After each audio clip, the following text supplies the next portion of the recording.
First Tradecraft Tuesday, hosted here on Google Hangouts now instead of Lab Platform. Just a reminder, we do this every Tuesday at noon, and the purpose of the show is to break down hacker tradecraft. So we're specifically talking about the techniques, the methodologies that hackers use to conduct certain actions. Sometimes we break down very specific tradecraft, like how did somebody initially get into a web server, how did they exfil data, but this week we're actually going to be touching on a very public breach that happened to Swiss company Ruag. What's interesting about this, unlike a lot of companies which kind of sweep in an infection under the rug, this was kind of a state-owned company here, and they actually disclosed their breach report publicly, or the Swiss GovCERT, which is kind of their incident response, national incident response group, published the blog for everybody to learn what happened and kind of disclose the tradecraft. So to make introductions, I've got Chris Bisnett here. What's up, guys? I've also got Devin joining us this week. Devin, I don't know how much you want to say about yourself, so I'll turn it over to you, bud. Oh, thank you. My name is Devin Kerr. I'm a Mandiant principal consultant, and my focus is really on investigative methodology.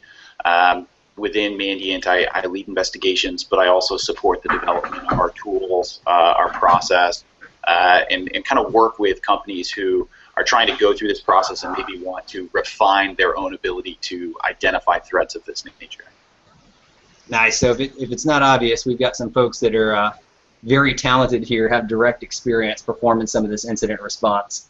And this week, Chris, did we put together any news, or do we want to jump straight into the breach? I know we've got a lot to talk about in this episode.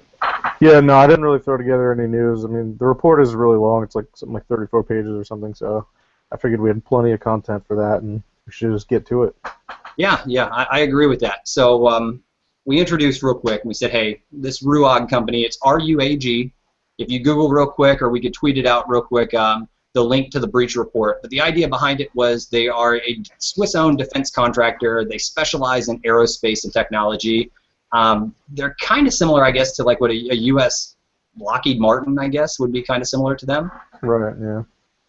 All right, and the whole purpose of this breach was for them to bring more awareness. I mean, that's really what it comes down to. They're not trying to say, hey, we were great, hey, we were terrible. That was not the purpose of it. But they really want to shine a light on the tradecraft. So to jump right into it, the malware that they called out was essentially a family called Turla. I think it also went by a couple other names. Epic. Epic and another T.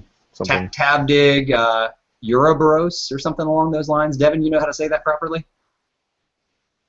Yeah, Ouroboros. Yeah, that seems to be the one that's the most common across the investigations we've been involved in.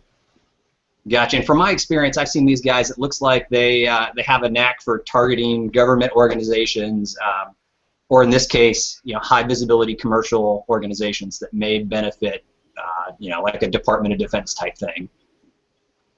Yeah, when I look at this threat group compared to, say, like maybe other threat groups that have a really refined methodology and they seem to have a good organizational structure, this is definitely one that falls into that kind of murky ground between strategic targets, like state-oriented organizations, as well as those very pivotal, maybe top 10 industry leaders for that particular. Gotcha. That's good to know. So we're just getting some of the very first feedback from folks. It looks like the stream is working, so I guess kudos everybody for getting this together. It looks like some of us have some bandwidth issues or might be blurrier than others, and we'll work through that, guys. I apologize in advance.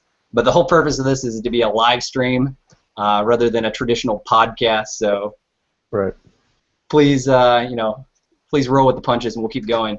What are you guys' thoughts, though? I notice a lot of people kind of depends with security organization to security organization, but a lot of people tie this particular threat actor all the way back to kind of like the Agent BTZ days. So that was the high visibility attack that compromised a whole bunch of U.S. military equipment and U.S. military networks.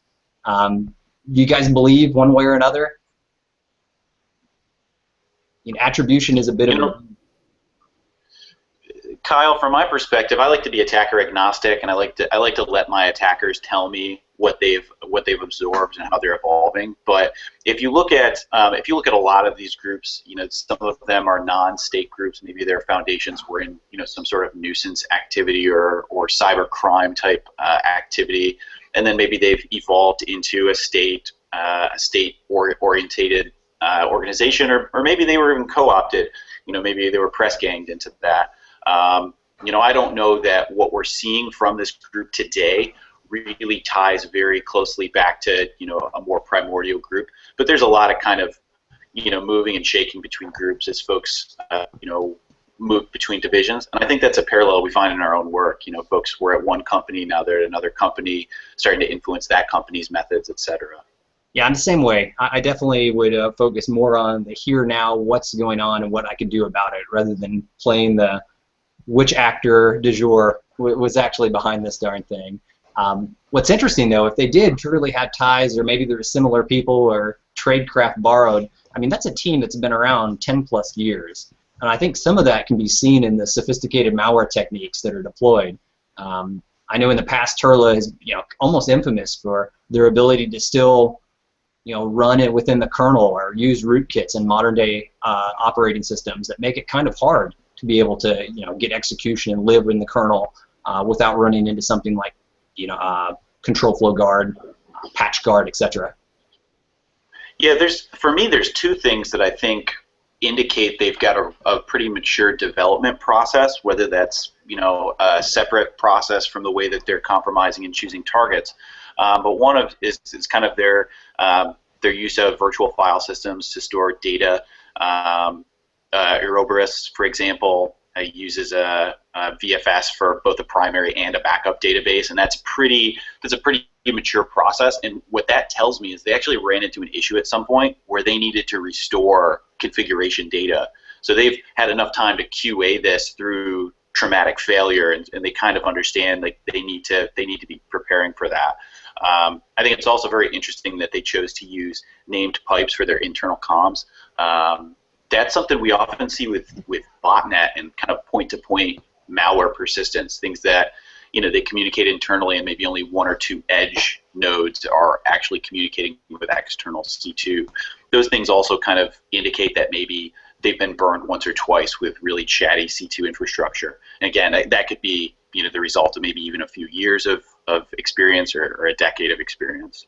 Yeah, I think I'm really stoked, and I know when we go on later today into the essentially exfiltration, whether it's internal comms and moving of data or external itself, we'll cover that a little bit more in depth. But I was definitely impressed with this group, specifically in the Ruag compromise, of their minimal exfiltration and heavy reliance on communicating locally within the intranet rather than blasting it out to the internet and risk getting picked up by somebody who's actually doing frequency analysis or looking for network anomalies, etc. Chris, do you have anything that stood out? I know you and I previously talked a little bit about just use of compromising web servers for water holing attacks. Right. Yeah. I mean, for me, it was clear that this was not the I guess the first go around for this actor. They had thought out a lot of things. For most people, if your domain controller is going out and hitting web servers, right? That's clearly something's up there, right?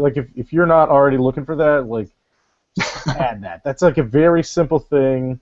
Most low-level malware stuff is just going to call out directly from whatever box it's on, right? It's going to call to some web server, so it's a pretty easy way to detect it. But these guys, they went through, jumping through a lot of hoops to the point where, some infections solely were used for communicating with C2, and then when they would receive a blob, there was routing information for how they would route from one, infection to another infection to the final host to deliver tasking and things like that, so that they didn't have, boxes that shouldn't be calling out to the internet. They were just talking to other internal hosts.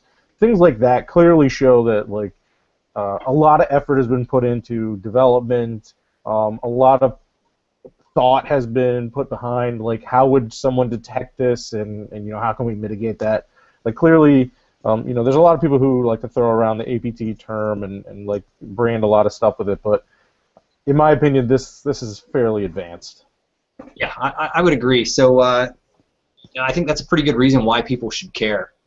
When I think of Fortune 500 companies or government organizations, like these guys aren't just targeting mom and pop shops with mediocre defenses in place. They're ready to duke it out in the in the most complicated of networks, maybe some of the most hostile of networks. Mm-hmm. And it's worth kind of noticing, like, it didn't inhibit this malicious actor here, whatever they had in place at Ruag. What were you saying though, Devin? I was going to say, so when I started preparing for kind of this discussion, I looked at two things, and they're the two things I always look at once I start doing an investigation. Is I look at kind of the different phases of the attack lifecycle and what they were doing and how quickly their tempo was in each phase, and maybe if there are any commonalities in their techniques that I might be able to key off of, like, are they phishing using a common set of document themes? Are they stealing data with a specific keyword? Things that might tell me why or how they intended to be successful. And then I start looking at each of those phases, and I start to build my remediation plan. And so it's an exercise I go through in my investigations, kind of a mental exercise to look at what did they do, how did it work, and if I wanted to frustrate that process and either prevent or through prevention detect this activity, what would that look like? These guys, they were successful against seven-figure budgets. They're absolutely successful versus seven-figure budgets. And that's not saying that a seven-figure budget is enough or it's sufficiently allocated or trying to put any color in that direction, but just saying organizations that have no budget, who are not focusing on expertise and method, are probably going to really struggle to even find this actor, let alone contain an intrusion. No, that's a super valid point. And if anybody has any questions or any comments about the points we're making here, since this is a little bit different than the platform that we've used to work with, go ahead and hit us up at Tradecraft2s on Twitter. I really find it exciting when folks chime in with some of their questions, because I have a feeling some folks might have access, to the budgets that we're talking about here. And obviously, anytime that you're wanting to put something in place, you're going to want to put it in place where you can get the most bang for your buck. And we're not here to preach any one product or something like that, but hopefully the tradecraft we hit on can kind of remind you guys or steer you guys in the direction you should go. With that said, you guys want to dive into the timeline, or where the timeline begins according to the Ruag report? Are you suggesting that there was earlier things that were left out, or just that? Well, they don't know. They called out in their I could screen share here in a second, but they have a really sexy graphic in their report that showed kind of the timeline. This is what it looks like. And in their report, they actually said, like, we don't know if it happened before this or after this. This was the longest our logs went back. And it was something like September 2014, and they were still there in their logs then. Right. Yeah, it looked like they're... Yeah, so... Oh, go ahead. Go ahead. I was going to say my instinct is that they were probably in for some period of time before this. If you look at this threat group's methodology across the larger ecosystem of their targets, they tend to be pretty agnostic about how they get in. So they might phish users with a weaponized document. They might attack internet-facing infrastructure, deploy web shells, and then move laterally into the environment from a non-contained DMZ. So, the fact that they're just seeing the traffic, tells me very strongly that at some point before September 2014, they had a foothold already, and that what followed was just the execution of their process. Yep, totally agree. I mean, if you look at the report, most of what they're basing the timeline on is your proxy logs for hitting the CNC servers. The thing they clearly pointed out in the report was, hey, look, we suspect they were here before, but we don't know how they got here because the logs for the proxy only went back to September 2014, which I guess when they first found this was about a year, I think. Yeah, so Chris, I'm going to present to everyone here real quick so everybody can see the screen, but if you take a look, this is kind of what they're saying. Hey, IOCs were already present in September 2014, but if you take a look at their timeline as things went on, we're well into 2015, 2016. If you look, looks like January 21st, 2016, major incident opened by Milani/GovCERT and Ruag. So. Yeah, so what's that, like 18 months-ish? Not quite? Yeah, no doubt. Alrighty, so we talked about initial access, and Ruag was real quick to say, hey, we don't know. And I think that's just fine. Why waste resources is my personal opinion. Don't get me wrong, it'd be great to have the knowledge or have the access to figure out where this initially came in. That way you could kind of nip that in the bud. But it wasn't there. Maybe not, though. I mean, like, if it was an O-Day, what are you going to do? Like, you can't protect yourself, from O-Day. I mean, and even to some extent, you can't protect yourself from phishing, right? Like, if somebody gets an email and, they download a document and they choose to run the macros or even, just, hey, you run this exe for me. Like, some of those things you can try and mitigate with, education of users and stuff like that. But at the end of the day, like, they're going to get in at some point. It's really, I think about containment at that point. So I don't know if it really is that big of a deal that they don't know the initial vector, right? I think the more interesting part is what could they have done to contain this, and we'll get into that in a little bit. But I don't know. I don't know if there was a whole lot. Yeah, I think there's. Sorry, Kyle. I think there's two interesting facets to that initial compromise question. One is, so if they had been phished, like, are there any mitigating controls to protect end users? We know, because we're the ones who kind of clean these up, that end users will click links. There will be 100% of links getting clicked. It doesn't mean that every phishing email is responded to successfully, but somebody will. And as far as I'm concerned, it's either the absence or the presence of a successful phish. And so knowing this group is using weaponized macros, pushing a GPO to disable macros from, internet source documents is probably a great way to mitigate it somewhat. But if I'm, including a weaponized executable in some other fashion, or directing a user to a link to, to one of these brochure websites that I've already popped, knowing that upon visiting it, they're going to get infected with, some JavaScript, whatever you want to call it, they'll still be successful. This group, what really would mitigate them, I think, is protections around lateral movement, because they rely very heavily on RDP, scheduled tasks, and things like that. And that's generally not necessary, from all sources to all destinations in an enterprise. So one of the notes I just made was these guys are very heavy on RDP, very heavy on scheduled tasks, looking for those RPC connections. If we could limit those, I think this group would have had a much harder time getting the data they wanted. Yeah, I think we all agree, that initial access is kind of, I won't say inevitable, but for somebody that's talented enough, with enough time, enough resources, they're going to get in, is my personal belief, and I'll leave it just at that. One thing I did notice, these guys, for initial access, similar to numerous other malware families, they typically drop some sort of lightweight, implant, lightweight piece of malware to kind of fingerprint their targets. I thought they were fairly meticulous in the way that they kind of validated the target's usefulness. Not that that's anything super novel, but I mean, it shows them that they're taking enough time that they want to infect the hosts that are worthwhile. And maybe this is a good argument for, initial detection. Maybe that's some of that cloakware or the honeypot, traditional honeypot of, hey, if these boxes were getting initially infected, maybe that could have been the first detection here. Any thoughts on that, Devin?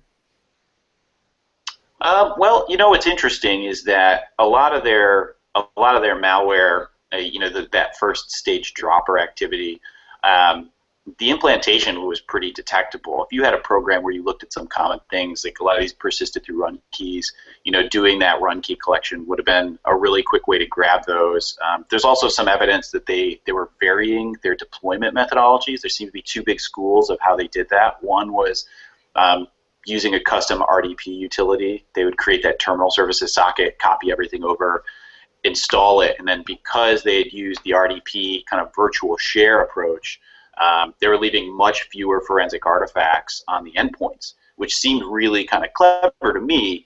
Tells me that they probably dealt with an organization that had their arms around scheduled tasks as an analysis methodology. And when we see them using other tools, like they had a tool called rexec, and I think that was just like, it was like psexec but didn't create a service. They were using that with scheduled tasks, kind of trying to have a more traditional approach. those things seem catchable. Again, if we're blocking lateral movement, if we're creating those preventative moves that are also detective, it seems like those have been great ways to catch it. Of course, egress controls, beaconing from a DC, beaconing from, even from certain types of servers like Exchange servers or databases, probably would have been an easy catch. But I honestly don't think most orgs have that visibility. From what I've seen, it seems pretty rare. Yeah, I saw plenty of mention in regards to their lateral movement. That they took several months, regularly gathering network or host info, harvesting credentials. How there was even a call out to like Mimikatz. You just referred to RExec, but I think they even mentioned by name in this report. PSExec and WMI were used for remote execution. So, yep. That sounds like right along with what you're saying you've seen in real life here. Is by verbatim almost for the Ruag breach, and it looked like they had a handful of other tools. Some of them look like domain services type stuff or Active Directory enumeration tools, share enumeration. Yeah, NBT scan is a really popular one for red teamers. It looks like that was part of their methodology. They were also using a Foundstone port scanner. It seems to be pretty standard part of their detection framework. Do some port-based recon. Look for those open shares. And then, like you said, they were really good about identifying systems of interest and putting them through kind of an enrichment process or refinement process. What we see is just a ton of recon, like granular recon, like hundreds and hundreds of recon commands to get as much data from each of those systems as they could get, and then taking that for post-processing. So just get the data, analyze it later. And that's an interesting approach as well, because they're doing essentially research in the environment, on the fly. Right. Yeah, it shows a different methodology than a lot of people. A lot of people are smash and grab. They're get in, take as many boxes as they can. These guys were much slower, really, and we're just trying to say like, okay, now we're here. Let's see what we can see from here, and let's figure out what they have. I mean, I know from doing red team before that kind of when you're time restricted, a lot of it is try and just get to the next box, get to the next box, get to the next box, and you really kind of pass up a lot of stuff because you just don't have time to like look at everything. Like we would enumerate like directory listings of file shares, and we'd quickly grep them for common terms, things that we were looking for. File types. Yeah, but then it was just on to the next thing. So I mean, these guys were pretty well. They had their methodology down pretty well to say like, all right, let's sit where we're at, see what we can see, really mine that for what we have, because it really seems like their methodology, or I guess their intended target, was not just take as many boxes. It was let's find the really good info that we can steal for espionage or whatever. Yeah, and there was brief mention of. Go ahead, Devin. I think I've got a little bit of a delay, but I wanted to build on Chris's idea there, because one of the observations that we've made over time, and I think one which reinforces that the Ruag report came to a little bit late to the party as far as the threat actor is concerned, is that in a lot of cases, their mission tempo is incredibly accelerated. So from initial compromise to lateral movement, that's usually less than a half hour. And that also corresponds to kind of an escalation in deployment of malicious tools or malware. So if you look at that as I'm going to come out the gate at a full sprint, but then once I'm out of the gate, I'm going to slow down to a more manageable jog, that's an observation that we've seen a couple of times, and I think is probably consistent for their methodology. Get in, identify an adjacent system, one which is of less interest, and then start dismantling those first stage backdoors, putting in more permanent infrastructure. In the cases where they were using web shells, those on-demand backdoors, they spent a little bit of time on that system, 20 minutes, establish the web shell, dump credentials, maybe do a little superficial recon, and then immediately identify adjacent hosts and begin to spread with that more aggressive reconnaissance, that deeper recon, when they came across a system for whatever reason they thought was interesting, either based on host name or architecture. Those are, I think, not novel approaches, but they do reveal a little bit about this threat actor. So Yeah. did you guys happen to catch one of their techniques for moving laterally?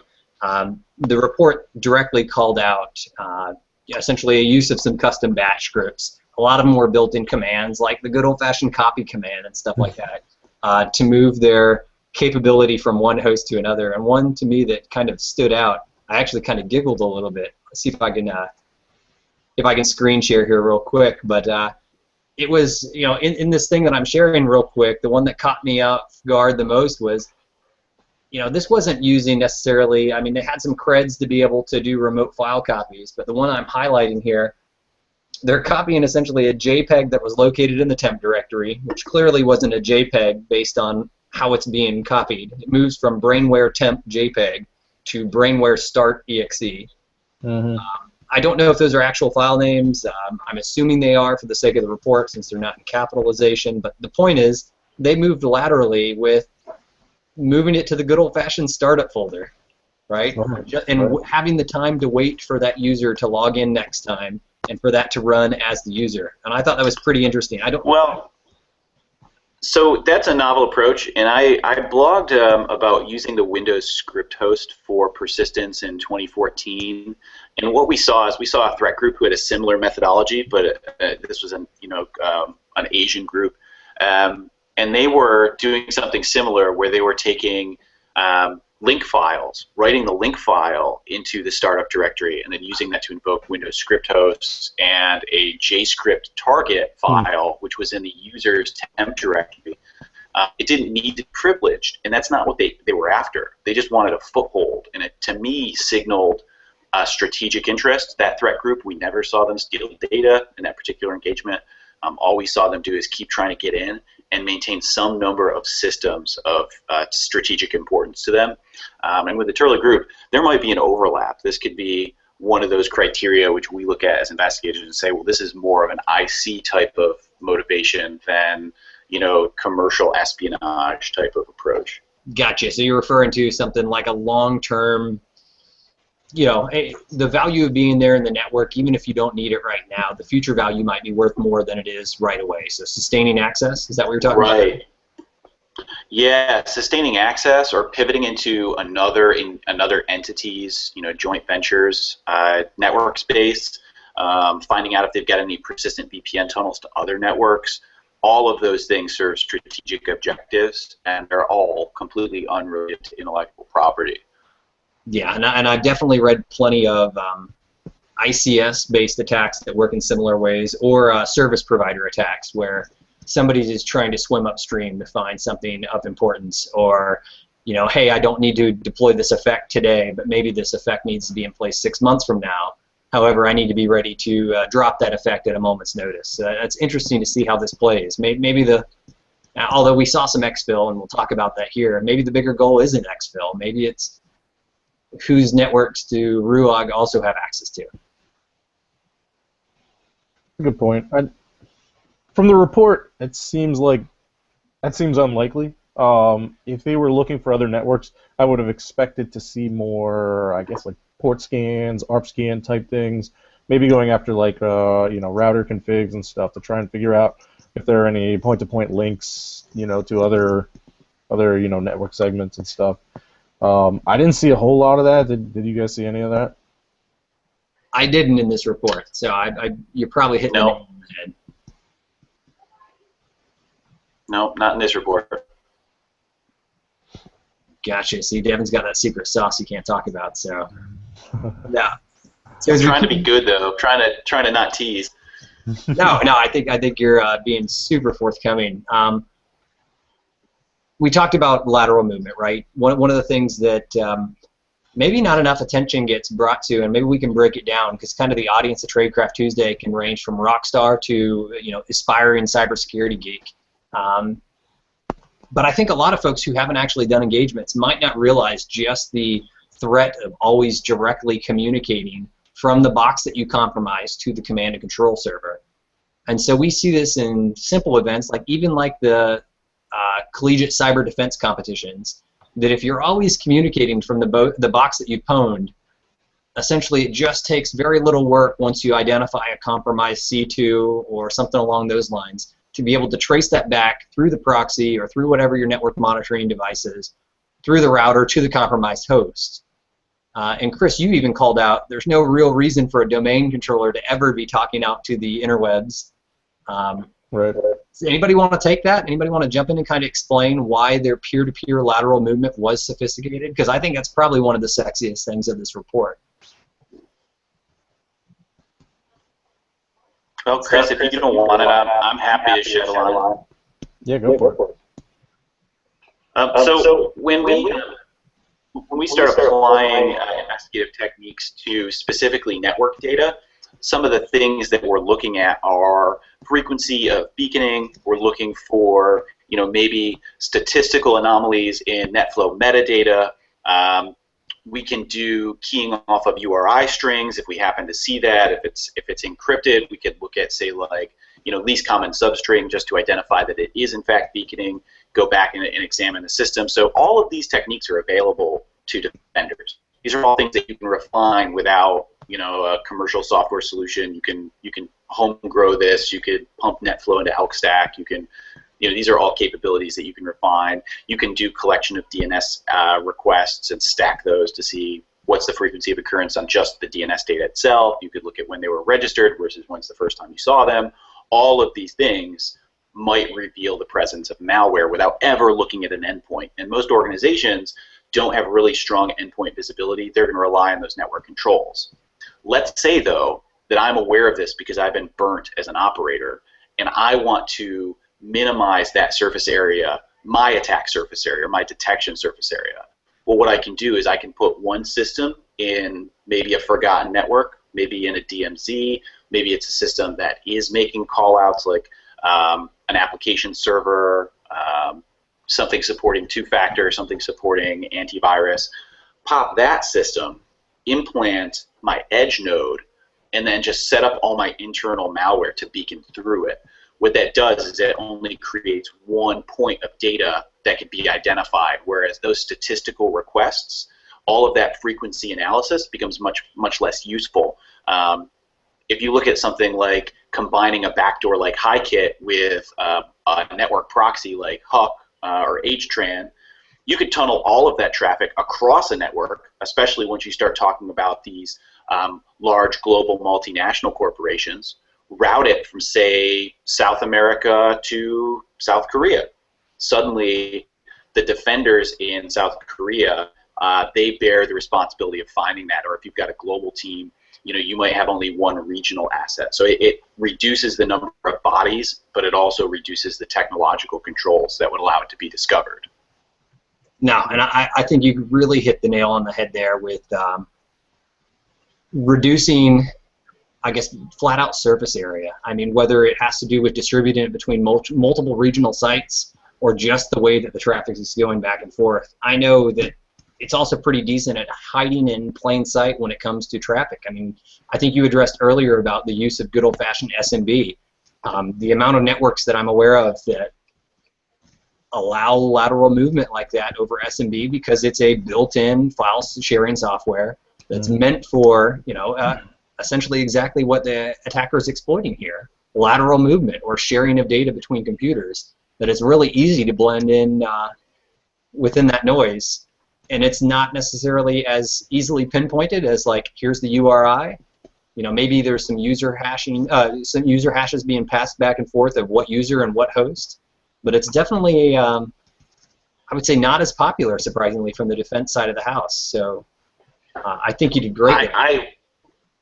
I love the way that they implemented named pipes for that internal comm broker. I think that was really innovative. And if you've looked at Ouroboros samples, you'll actually see that it supports a number of other transports that haven't really been used that heavily. So HTTP, HTTPS, ICMP, these things allow it to sneak into normal network traffic and, again, change our ability to identify the anomaly. I've even seen this particular threat group use legit email communication where all they have to do is have an email address they control, a legitimate one, and they set up their C2 over the email channel. And there's not a great way to inspect that at all, especially with TLS protected comms for email transport.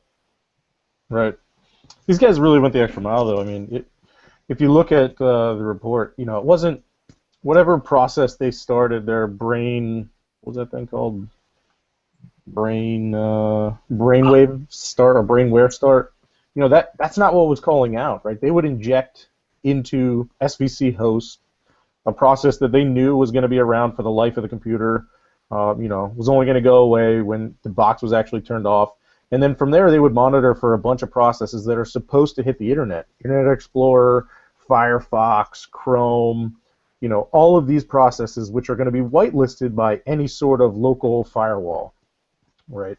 You know, if you might have seen this if you're running like Windows 7 or something, depending on your firewall settings, you know, if some new application that you download tries to hit the internet, it'll come up and say, hey, look, you know, do you want to allow this to get to the internet?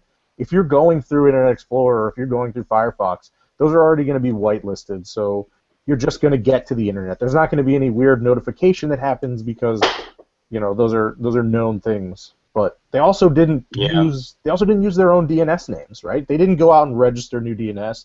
They went out and they compromised other existing legitimate sites, dropped their stuff on there to redirect the traffic. You know, so if you went and you looked at any of those sites and said, "Oh, this is weird. Why is someone going to this?" It looks pretty normal, right? They look like they're real sites with like real people there. Yeah, I would definitely have a hard time. I'm looking at some of the pwn domain names that they used, right? Smarttripisrael.com. I would probably go to SmartTripIsrael. I would look at it and say, oh, it's a legit site. I would probably find some domain reputation on it, but I think right away I would probably assume, all right, I've got a user in my network that maybe is planning a trip to Israel. I mean, that doesn't... Yeah, so Chris, Kyle, so I mentioned that Windows script host technique before, but I didn't tell you one detail about their JScript payload that might be relevant here. What they were doing is they were instantiating an ActiveX object to launch IE. And so they inherited proxy cred, they inherited user string, all the plugins and capabilities that the user had set up, they get, and because in that environment, proxy creds were, you know, the user's Active Directory identity. You know, they had a user context that was tied to, but the 1-2 punch is they implemented HTTPS C2, and they were using legitimate websites hosted by large technology providers. So you would, you know, look at these things. An example of this technique is like the Black Coffee family talking to Microsoft TechNet. So things like that, for us, you know, what do we look at? It's encrypted. It's talking to a thing that we normally would whitelist. It's talking at maybe at an accelerated frequency, but even then, I've seen a couple of different threat actors randomize the beacon interval. Very challenging for us to find solely with network visibility. No, that's hitting the nail on the head there. And even the host-based indicators, like I was looking, the name pipe that they used was named Comnap, which ironically is a legit name pipe that's been used by Windows before for some proprietary IBM systems network architecture protocol. So they took their time. They wanted somebody to be able to find them, hiding in plain sight, and still make the conclusion this is probably legit, or at least say this is definitely not suspicious. You know, it might be shady, but at least not be able to conclude immediately this is malicious, I guess is a better way to say it. And they talked before about the lateral movement back and forth about it was over named pipes. I believe the reversing of some of the Turla malware that I've seen before, that TCP direct connections were possible, but you know, that lateral movement could have been over ICMP or DNS or, you know, implement protocol of choice here. Yeah, I think they talked about roughly 12 domains that they discovered that were compromised during this infection. But it doesn't have to stop there. I mean, I see, you know, vulnerabilities for web servers almost on the daily being dropped. And if you have a team that's in charge of managing the infrastructure, you know, compromising new website du jour, it seems like you could probably go through this legitimate infrastructure, legitimate being compromised infrastructure that belongs to somebody else, you know, till the cows come home. So do we want to talk about what was exfilled? They give some pretty specific details here about what was exfilled. Not necessarily the files, but some of the details that they were able to identify from their proxy logs and other logging devices. So what caught me off guard was how much data was actually transferred prior to some of the lateral movement stages. They even show in the report, and we'll get to that graphic here in a bit, that it appeared it was a lot of initial reconnaissance being done for probably weeks or months on end before any big files were taken. You guys kind of see the same? Yeah, I was going to ask what you guys thought about that. I mean, like they have the graph in there, the data exfiltration by day, and there's a long period of almost nothing, and then all of a sudden it comes on a little bit, and then a little couple blips of nothing, and then you see like decent exfiltration. What do you make of that? Do you think that was like that's maybe their back off time after initial access, where they're trying to just hide out and let everything cool off before they start exfilling, or were they really just doing post processing on all the results that they had, waiting to actually pull back any files? Chris, I'm going to try to share that graphic right now with folks, just because I think that was huge. All right, let's go to some screen sharing. My instinct when I look at this is I look at this through the project management lens, and I don't know if that seems like a weird way to look at data theft, but when you start a project, and this is true of investigations, it's true if you're doing, a pen test, you start a project, usually the first few days you're pretty active, and then as you start to figure out what your strategy is for executing on the work, you might have to back off, or you might have to do a little bit of infrastructure setup. And that's kind of how it looks to me. They may be active on these days doing things, doing reconnaissance, implementing new backdoors, maybe cleaning up their tracks on systems that they've already marked and they know they're not having an interest in. And then once they understand kind of a storehouse of knowledge, they begin to kind of execute on that work. I think that is a probable explanation for some of the things that are going on, but it could also be that they weren't told what to take until after they obtained a foothold, especially if leadership on their side perceived that to be the bigger barrier. So those are two perspectives that might be useful. Yeah, I mean, so I've got the chart actually up now, and for those who can't see the subtle details, the chart starts in what it looks like roughly October 2014, and it shows just roughly about 8 months of small blips. So we're assuming that's probably tasking data. My analysis, it would probably be harvesting of creds, harvesting of host information, gathering Active Directory information, list of users, but storing that off, and maybe pulling the ntds.dit, that Active Directory database. Those can be pretty big. Yeah, but goodness, if you take a look in size of megs, like it hardly reaches. Yeah. I guess on this, it's hard to gauge. Maybe 10 megs a day. Right, it barely registers. It's also interesting. It looks like some patterns in there. If you can't see on this, there's a gap, and I don't know if that gap is the weekend. I don't know if the gap is.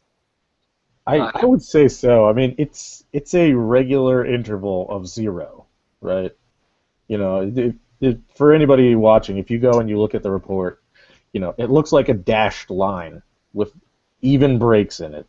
I would say that's got to be weekends. Maybe I find that super interesting if it is weekends. Not that operators couldn't work on the weekend, but the reality is these are people behind a compromise. Before the show started, Devin and I were joking about, you could look at there and see like, oh, so-and-so's dog might have got sick or something like that because it looks like they stopped for a week, or they had to bring a new guy in and his tradecraft varied up because it wasn't as sophisticated as the original guys that we saw operating on this network. Well, it may not just be that. Oh, yeah, absolutely. It may not be their op tempo, right? They might be mirroring or mimicking the target's tempo, right? If no one's in the office on Saturday and Sunday, it's going to be weird if a bunch of users' boxes, are hitting the internet on Saturday and Sunday, right? So that's true. Even more reason to back off for weekends, even if you're planning on working, even if you're working 24/7. Yeah, so, and maybe another perspective on that is also if they're going after users who have access to data in order to more closely simulate those users accessing what would be normal for them, they might need those users to be on the network before they reach out to those shares or try and access those files. Yeah, a lot of people think about, oh, it would be great if you were to hack a network while no one was there, so it's harder to get caught. But I think that whole user behavior analytics side of the world, that if you actually have capabilities looking at what is normal posture, of course it's going to be very odd for this user to be hitting certain file shares or authenticating to certain places if that user usually isn't logged in during this time, or hasn't authenticated to Active Directory that day, but is able to access this as that user. I mean, that might be interesting. So one of the things that they called out was they noticed some spikes up to 1 gigabyte a day, and I thought that was kind of cool because despite this being, kind of a sexy APT, somebody that's methodical, when it came down to it, they still decided that certain data was worth it to maybe put low and slow on the back burner and just said, hey, I'm going to pull a gig. It sounds like this is probably a high bandwidth network anyways, and they made the operational decision that 1 gig of extra data wasn't going to be noticed that day on the network. On top of it, they ended up exfilling 23 total gigs of data, which definitely not the most I've ever seen, but that's nothing to shake a stick at. Yeah, I think it's interesting that with a 1 gig outbound flow, nobody looked sideways at it.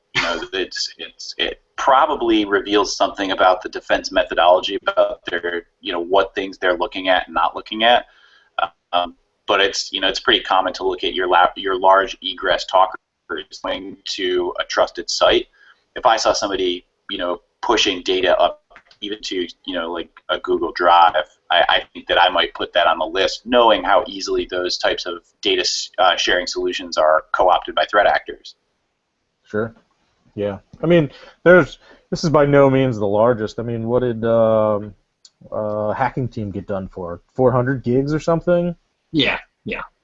So those guys were security experts, and they did not pay attention to egress, data. So, I mean, for these guys to not pay attention, I guess that 1 gig, I don't know if I would sound the alarm over 1 gig. 400 gigs? Yeah, probably. So we're already almost... Yeah, what would be very interesting? Yep. Oh, I'm just going to give everybody a heads up. We're about 48 minutes into the episode right now. We've got still a remediation sector to hit on. Do we want to jump into that? Or, I guess we could turn it over and allow people to start tweeting away at us now if they want us to ask any extra questions. If not, we could jump into remediation. Yeah. All right. I'm game. Let's, you guys, feel free to tweet us if you have any extra questions. I'll bring them up as need be. Guys, we'll continue wrapping up. Try not to go any longer than an hour since most people are on their lunch break watching this now. Yeah. No, I'm curious to hear because I know Devin was saying, like, as he read the report, he was thinking about it from the perspective of, how would I remediate this, and what things would I put in place to stop that. So I was curious to hear your perspective on that. Yeah, sure. So I'm going to give these, I'm not going to do these justice. I'm going to be really superficial because there's only minutes left. But based on their methodologies in multiple engagements, I would say that they target web-facing infrastructure, and they typically look for vulnerabilities which are known. So, your Cold Fusion and JBoss exploits. So a vulnerability management program that focuses on your web-facing infrastructure specifically can be helpful to kind of pre-remediate some of those exploits. But of course, I think app whitelisting, and the Ruag report calls out App Locker, but whatever your whitelisting solution is, focusing on critical systems, and I would just make sure internet-facing infrastructure is included, specifically around non-native Windows tools, any scripts, and of course, things like malware. For phishing, obviously, user awareness plays a role in that. There are GPOs that can disable document macros where the documents come from the internet. That's not perfect, but it's something. Obviously, if it's shared internally, that might be a problem. preventing that unrestricted lateral movement, though, is like number one, because this particular group and every group is really impacted when their lateral movement capabilities are restricted. If you can restrict those to like an admin VLAN, where you know where the legit source should be, and you can apply things like, you know, host and network firewall rules, additional app whitelisting, and of course multi-factor authentication for terminal services. Those collectively can secure your admin process, and that's going to be a huge kick in the teeth to threat groups that use these techniques for lateral movement. Not because it will stop them, but because in the act of preventing them, you can detect them. Lateral movement may also affect the success of malware using these named pipes, because even though it can listen, those host and network-based firewalls should prevent communication between the different nodes, which again is another thing to detect. But for me, the number one was really having the ability to look, because so many things this group does is detectable. You know, analyzing RDP activity in the registry through those terminal services MRU keys, through event logs, analyzing scheduled tasks through Task Manager and the operational task log, evidence of any service creation events, both for malware and, of course, the WCE service, which is created when Windows Credentials Editor is run. Shim cache and prefetch analysis, looking for WCE, NBT scan, RExec, PSExec, or simple file names. Those are things that you can build now that you don't need really fancy tech for. And once you start looking, who knows, you might find other threat groups, which of course ties back to my first premise, which is, you know, be attacker agnostic. Yeah. You might be faced with this group today, but, you know, one of their cousins or another threat group tomorrow. No, I think that's all super sexy. I mean, we talked about application whitelisting on here before. I don't know enough about brainware. I don't know if that's legit software, if that's a game. I really have no clue. But my suggestion, or my guess, is there's probably on several of those hosts there probably wasn't brainware software running from the startup, you know, folders. So when it comes to hindering lateral movement and preventing the unauthorized execution of applications, it seemed right away that that application whitelisting could have kind of hit two of those. Prevented lateral movement by restricting what applications could run, since they were truly using those applications to spread their access. How about the querying of information from Active Directory? That was in the Ruag report, where they straight up said, hey, there was a significant amount of queries that were made to Active Directory, and they called out you should be able to closely monitor for unusual and large queries from normal clients. So I believe they're referring to probably those hosts that were maybe gathering all the systems on their domain from Active Directory, or gathering all the computers. Has anybody, Chris, in any of your engagements, or Devin, you either, have you been able to put something in place that actually worked? Because I know in practice I've heard that multiple times. I'm not quite sure if I've ever seen it effectively used where it wasn't just like some third-party software using that to help improve or enrich its analytics or something like that. I've never seen it. So I've actually seen folks attempt to monitor those queries, but here's the thing. If I do the query through NBT scan or something, you might see kind of superficial event authentication for those systems that are checking to see if I've implicitly provided credentials. Let's say I use WMI though, nothing.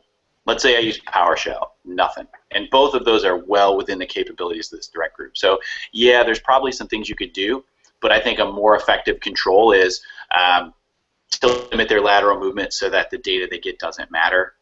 You know, honestly, if you hit a laptop, you know, that's got some of this cached data, you can make a logical leap to your next target.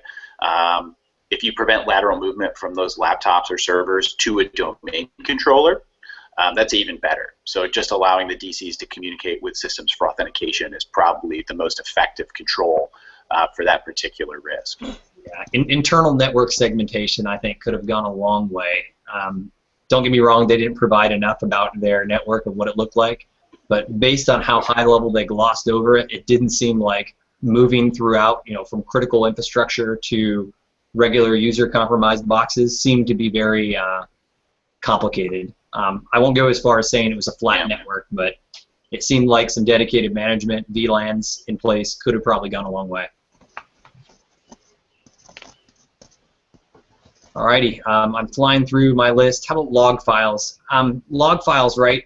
We heard multiple times during this report they didn't know what time the actual report or excuse me, the compromise started because their logs went back to September 2014. Albeit that I think that's a pretty decent amount of logs. I mean, if you think about it, that's almost what, a year and a half, 2 years. They didn't have enough metadata to be able to determine what files were actually exfilled. They knew it was 23 gigs. You know, log files are, you know, kind of a double-edged sword, right? They're not easy to manage always. Don't get me wrong, there's lots of extra software out there to help manage it. But I think we saw here in this compromise that maintaining or having some type of strict policy on how you'll maintain these logs, how you'll preserve them, and how they enable the incident response team to kind of work backwards. You know, clearly they're valuable. Devin, do you have a flavor of choice for log management or anything like that, or other than certain logs are probably more valuable than others? I grew up in agricultural country, so I like cheap, and so something like an elk stack instance for me resonates particularly strongly. I am also technology agnostic. I don't want to be shackled to one particular platform. So whatever you've got is what you should use. But I'm actually going to disagree with some of the recommendations here. So they're talking about 2 years or more for, you know, proxy and DNS, and that would be nice. The reality is that there's way too much metadata in proxy logs to preserve that you would really struggle to keep that for 2 years. However, as an alternative, you can keep 2 or more years of NetFlow data lying around with almost no effort. And from that NetFlow metadata, you have a better source for that statistical analysis, while also being able to look at, you know, what was the outbound, what was talking to these, you know, these IPs once we identify them as known bad. We find a lot of value going back in time, looking at NetFlow, comparing it to our known bad network indicators, and then finding out when they really did get in the environment. Once you do detect a breach, you can start to coordinate with your investigators even, like maybe they've got some secret sauce intel, they could take all of that data to match against and see where the overlaps are. That can be a really great leg up, not just for your current threat, but maybe even previous compromises you might not have found evidence of. Goodness. Now, I think that's excellent, because I think there is some reality that has to come into play with some of these recommendations. 2 years, I think, is a admirable amount of logging. I mean, but logs get unruly. I mean, just in size. I know people who can't manage their file servers that are, air quote, critical to their network for 2 years, let alone some proxy data that's probably not the highest of priority for the security team, let alone the rest of the company. But Chris, what were you saying? Well, I was just saying, you know, push it to something like Amazon S3, right? The storage is ridiculously cheap there, you know, and let them sit there and in perpetuity, right? Like, you know, you're paying a couple of cents per gig. It's offsite storage. Yeah. You don't have to worry about the backup yourself. Yeah. Additionally, the nice thing about AWS is you really only pay for the cycle. So unless you're doing analytics on that source evidence, it's gonna stay relatively cheap. You probably over time plot a much more inexpensive solution than some enterprise log management platform. Right. No. All right, guys. I don't want to end it here, but we're coming up 2 minutes short. I think today was a huge, you know, success or a good example on how a targeted attack, right? They're impressive, they're sexy, but when it comes down to it, right, a lot of the recommendations and remediation steps that we kind of highlighted in here apply across multiple of these APTs. Then again, I think we're going to still see the cat and mouse game. We see how this actor has clearly adapted their techniques and their experiences to kind of better address the problems that they've seen in the past, such as living in processes that give you, you know, proxy-aware, credential-aware services that allow that outbound exfil to, you know, go unrestricted. At the same time, they've learned to be able to move their data laterally. They took their time crawling low and slow and gathering information. Guys, you guys want to hit anything else to kind of caveat this of maybe some words of inspiration? I think we kind of touched it. Log data is important. Application whitelisting or some sort of application management is important. Exfil management and having the awareness of what a compromise looks like or being able to even see this data is extremely important. Yeah, I mean, I think for me, the perspective is just, you know, let's not endow this particular threat group with capabilities they don't possess. They don't have magic powers. They leave footprints. We know what those footprints are. If we only started looking for them, there's a good chance that we would get a leg up on these compromises, or maybe even find them so early they haven't stolen anything yet. Yeah. one of the things that always excites me, right? I hear often, well, a defender has to be right every single time, and an attacker has to only be right once. And I would argue that statement is a good defender who's able to expose tradecraft similar to the GovCERT team did here in regards to Turla, although others had come before it, are definitely doing a good step in the right direction. They were compromised once. They're able to give up that tradecraft and force that actor to pivot. So I guess I would, maybe inspire some folks to give back in the similar way that these guys have done. Sure. Give more power to the defenders. Yeah, I mean, you don't have to be right. You don't have to be right every time as a defender. I mean, really, you just have to be right once, right? You just got to find that one thread that, when you pull it, will unravel the whole thing, right? Like we talk about a lot of different things in this show, things you could do.